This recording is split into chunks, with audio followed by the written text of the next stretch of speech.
Good morning friends, welcome back to my channel. তোমরা সবাই কেমন আছো? আশা করি খুব ভালো আছো। তো আজকে হচ্ছে 19শে জ্যৈষ্ঠ, বাড়িতে লোকনাথ পুজো।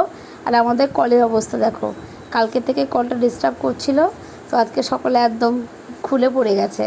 এখন মিস্ত্রি ডাকতে হবে। কল খারাপ থাক আর যাই থাক, রান্না তো করতেই হবে। উপোস আমার ছেলেরও না, আমার বড়েরও না, তাই ওদের জন্য রান্না বসিয়ে দিয়েছি। একদিকে ভাত, একদিকে ডাল, আর একটু আলু সেদ্ধ দিয়েছি, আলু ভাজা করে দেবো। এই দিয়ে ওরা খেয়ে নেবে সকালে। আমি সকালে সমস্ত কাজ টাজ সেরে ওই ওই সাইডে অনেক দূরে একটা কল আছে, সেখান থেকে 7-8 বালতি জল নিয়ে এলাম। জল এলে আমি আর ছেলে স্নান করলাম। স্নানটা করে ওটা পুজোর ঘরে যাব, দেখি কতটুকু কী বাকি আছে। তো ছেলেকেও স্নান করিয়ে দিয়েছি। তো তোমরা যারা আমার ভিডিওটা ফেসবুক থেকে দেখছো, তারা চ্যানেলটা ফলো করে দিও। আর যারা ইউটিউব থেকে দেখবে, তারা চ্যানেলটা অবশ্যই সাবস্ক্রাইব করে দিও। একে অপরের পাশে না থাকলে কেউ কোনোদিন এই প্ল্যাটফর্মে এগোতে পারে না। তো স্নান ধান হয়ে গেছে, ছেলেরও স্নান হয়ে গেছে, খাওয়া দাওয়া কমপ্লিট, সকালের পাঠ পুরো কমপ্লিট। তো ঠাকুর ঘরে এলাম, এসে দেখলাম মোটামুটি সবজিপাতি সব কাটা হয়ে গেছে, মানে পুষ্পপত্র সাজানো হয়ে গেছে। দেখো, আমাদের এক সিংহাসনে গুরুদেব, বাবা লোকনাথ সব ছিল। তো আমাদের এখন যিনি পুজো করেন, তিনি বললেন যে একই সিংহাসনে গুরুদেব আর বাবা লোকনাথ এক থাকে না, সিংহাসন আলাদা করতে হবে, ঠাকুর সরাতে হবে। সেই কারণে ঠাকুরটা সরিয়ে নেওয়া হয়েছে এবার। তারপরে রান্নাঘরে এসে আমি পাঁচ ভাজাটা ভাজতে লাগলাম, আর ওই সাইডে শাশুড়ি মা পায়েসটা করছে। পাঁচ ভাজাগুলো ভাজার জন্য আগে পটলগুলো ভেজে নিচ্ছি। আর আমি পটলগুলো এইভাবে দিই, এইভাবে দেওয়াটা আমার পিসি শিখিয়েছে, বলেছে এইভাবে পটল দিলে পটলটা তেলও কম লাগে ভাজতে, আর পটলের ভাজাটা খুব সুন্দর হয়। আমি সেই কথাটা আবার আমার এক বোনকে বললাম যে আমি এইভাবে পটলটা ভাজি। পাঁচ ভাজা কমপ্লিট, এবার তরকারি বসবে। যা, এবার ভোগের খিচুড়ির তরকারিটা বসছে। তবে দেখো, তোমরা শিখে নাও রেসিপিটা, তোমরা রেসিপিটা শিখে নাও, এভাবে তরকারিটা করবা, খুব টেস্ট হয়। আর আমার শাশুড়ি মা এই তরকারিটা খুব টেস্ট করে রান্না করে। তোমাদের সবার নেমন্তন্ন থাকলে তোমরা সবাই চলে এসো আমাদের বাড়ির লোকনাথ পুজোর প্রসাদ খাওয়ার জন্য।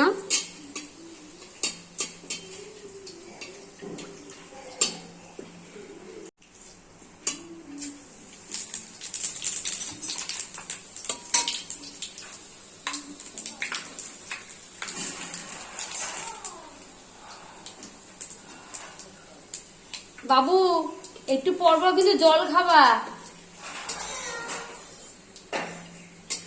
জলের জন্য কোনো ঘাটতি না হয়, জল খাওয়া বেশি করে।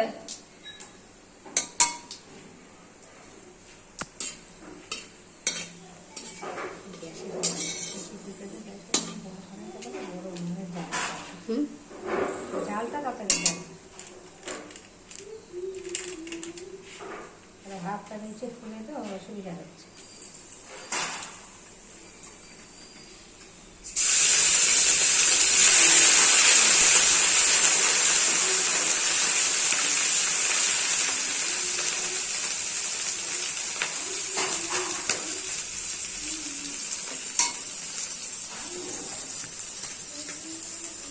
লঙ্কা গুলো দেবো না, আর ওই যে খিচুড়ি লঙ্কা।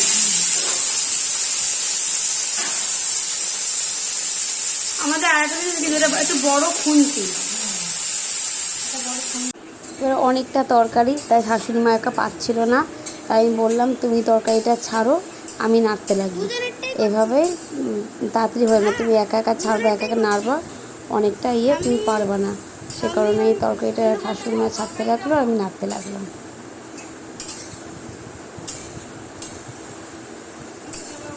এরপরে পাশের উনুনটা ধরিয়ে আমরা লুচিটাও করে নেব। তাহলে শুধু খিচুড়িটা করলেই মোটামুটি ভোগের রান্না কমপ্লিট। তারপরে শুধু ফলটা বানিয়ে নিলেই ঠাকুরমশাই, যেহেতু ঠাকুরমশাই পাশের বাড়িতে থাকে, মানে আমাদের বাড়ির পাশের বাড়ি ঠাকুরমশাই, এর জন্য বললেই চলে আসবে। আগে আমরা রেডি করে নিই, তারপরে চলে আসবে। দেখো, আমি আজকে আর শাড়ি মাড়ি পরি না, অন্য সময় পুজোতে আমি শাড়ি পরি, কিন্তু আজকে আর শাড়ি পরিনি, ওই নাইটি পরেই কাটিয়ে দিলাম। গরমের মধ্যে শাড়ি মাড়ি কে পরছে আবার। মা প্রায় 1 মিনিট হতে চলেছে মা ও মা 1 minute 1 second 2 second 3 second 1 second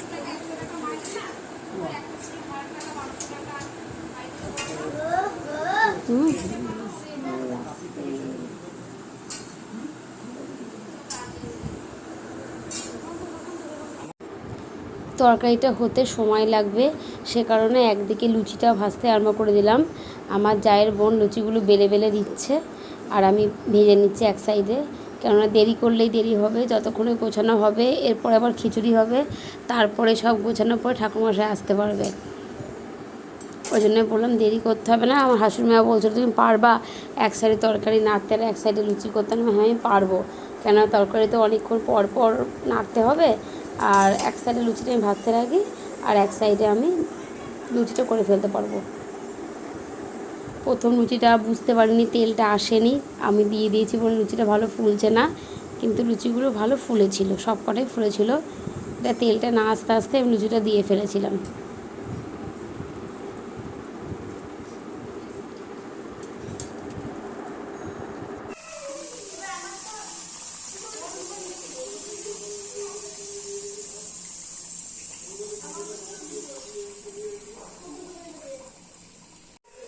আমাদের ভোগের লুচিও কমপ্লিট, তরকারিও কমপ্লিট।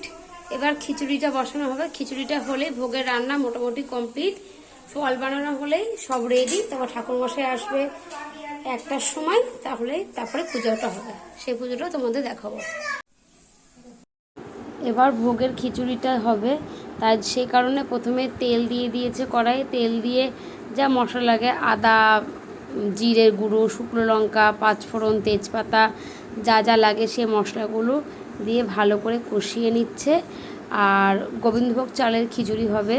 গোবিন্দভোগ চালটা যেহেতু সেদ্ধ হতে কম সময় লাগে, আর মুগের ডালটা তুলনাভাবে কম, মুগের ডালটা আগে থেকেই সেদ্ধ করে রেখেছিল, যেহেতু গোবিন্দভোগ চালটা সেদ্ধ হতে কম সময় লাগে, তাই চালটা এবার মশলার মধ্যে চালটা দিয়ে চালটা ভালো করে কষিয়ে নিচ্ছে। এর মধ্যে নিচে আবার কল মিস্ত্রি এসছে, আমি তাই মাঝখানে একটু চলে গেছিলাম, কিছুটা ভিডিও আমি করতে পারিনি।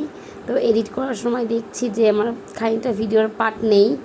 আমি ফোনটা খুলে চলে গেছিলাম, অন করতে ভুলে গেছি, ভিডিও অপশানটা অন করতে ভুলে গেছি, তাই খানিকটা পার্ট এখানে নেই।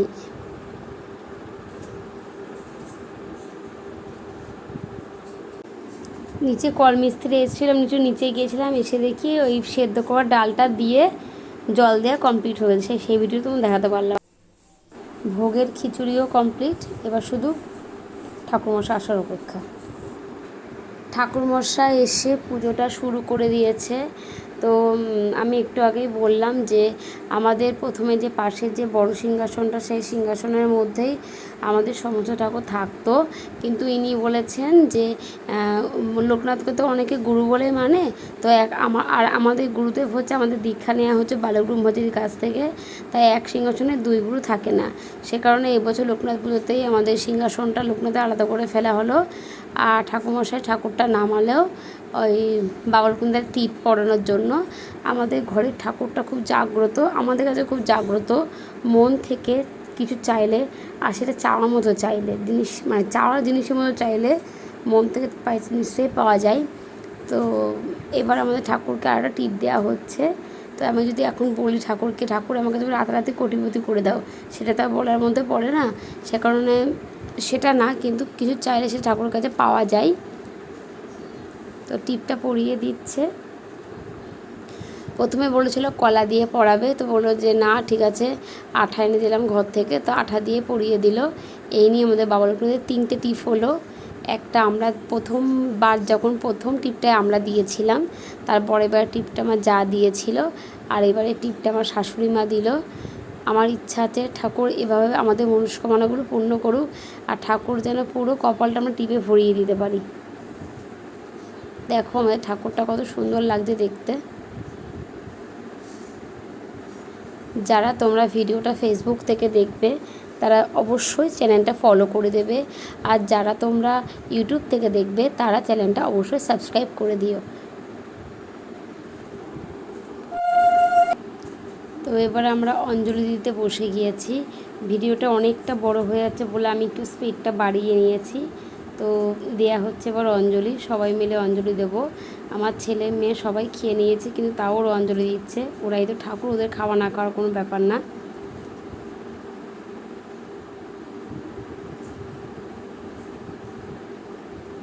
প্রথমে বলছিল অনেক ফুল আছে, 3বারই দেবো, 3বার ফুল নিয়ে, কিন্তু তারপরে ছেলে মেয়ে যা ফুল নিয়ে যা খাবলি আরম্ভ করেছে, তো বললো না ঠিক আছে, একবার ফুল নিয়ে 3বার দিয়ে দাও।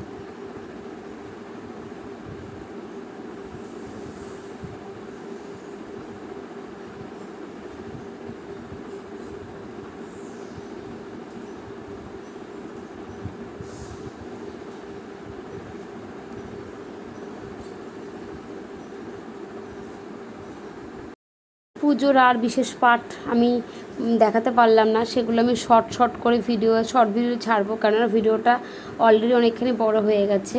পুজোটাও হয়ে গেছে, ঠাকুরেরও খাওয়া হয়ে গেছে। এবার হচ্ছে সব যেটা হচ্ছে যে কাজ, সব পাড়াতে যে প্রসাদ দেওয়া হবে সেই প্রসাদগুলো তুলে ফেলা হচ্ছে। ভিডিওটা আমি আর বড় করলাম না, এটা পিছনে পার্ট, তাও শেষটা করছি। তো বাবা লোকনাথের কৃপায় তোমরা সবাই ভালো থাকো, সবাই ভালো সুস্থ থাকো, সবার মনে সব আশা পূর্ণ হোক। তো ভিডিওটা কেমন লাগলো অবশ্যই কমেন্টে জানাবে, আর পাশে থাকার চেষ্টা করো। এটা একটা এমন প্ল্যাটফর্ম, কেউ কখনো একা উঠতে পারবে না। আমরা একে অপরের পাশে থেকে সবাইকে সাহায্য করার চেষ্টা করি, সবাই আমরা একে অপরের সাহায্য নিয়ে ওপরে ওঠার চেষ্টা করি। তো এটা পেছনের পার্ট, কেননা নিশ্চয়ই ভোগ দেওয়ার, প্রসাদ দিয়ে দেওয়ার পরে কেউ পুজো করে না, তাও আমি দিলাম এটা, কেননা কিছু কথা বলার ছিল, সেই কথাগুলো সবকটাই ভিডিও করা, কোনো ব্ল্যাঙ্ক ভিডিও ছিল না, সে কারণে এটা দিয়ে দিলাম। আমার বর ভিডিও করছে, আমার ঠিক জায়ের মুখের কাছে ধরে নিয়ে গিয়ে। এটা আমার জায়ের বোন, হাসছে দেখো।